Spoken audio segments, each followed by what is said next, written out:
സനോജ, മകരവിളക്ക് മഹോത്സവത്തിന്റെ ഭാഗമായി ഇതാ നട തുറന്നിരിക്കുന്നു. ഇനിയിപ്പോൾ മകരവിളക്കിനായുള്ള കാത്തിരിപ്പിൽ കൂടിയാണ് ഭക്തരൊക്കെയും. എങ്ങനെയാണ് അവിടുത്തെ വിവരങ്ങൾ? സമാധാനപരമായ ഒരു മണ്ഡല തീർത്ഥാടന കാലത്തിന് പരിസമാപ്തി കുറിച്ച ശേഷം കഴിഞ്ഞ 27-ാം തീയതിയാണ് ശബരിമല ക്ഷേത്ര നട അടച്ചത്.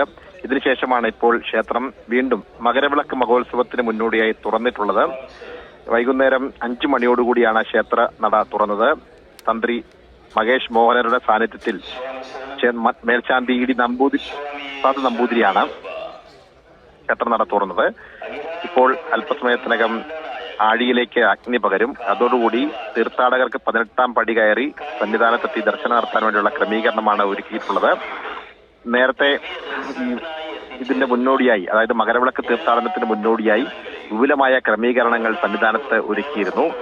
അതിനെ സംബന്ധിച്ചുള്ള അവലോകന യോഗവും പമ്പയിൽ നടന്നിരുന്നു. മന്ത്രി വി.എൻ. വാസവന്റെ നേതൃത്വത്തിൽ Devaswom board president K. Jayakumar ഉൾപ്പെടെയുള്ള ഉന്നതതല ഉദ്യോഗസ്ഥർ പങ്കെടുത്തുകൊണ്ടാണ് അവലോകന യോഗം ചേർന്നത്. ആ യോഗത്തിൽ വിപുലമായ ഒരുക്കങ്ങളാണ് മകരവിളക്ക് തീർത്ഥാടന കാലത്തിന് മുന്നോടിയായി സന്നിധാനത്തും പരിസര പ്രദേശങ്ങളിലും ഒരുക്കിയിട്ടുള്ളത്.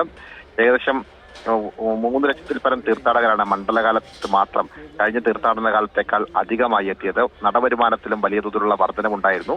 മകരവിളക്ക് സീസണിലും വലിയ ഒരു തീർത്ഥാടകരെയാണ് സർക്കാരും ദേവസ്വം ബോർഡും പ്രതീക്ഷിക്കുന്നത്. അതിനുവേണ്ടിയുള്ള മുന്നൊരുക്കങ്ങളും തയ്യാറെടുപ്പുകളുമാണ് പൂർത്തിയാക്കിയിട്ടുള്ളത്. അശ്വ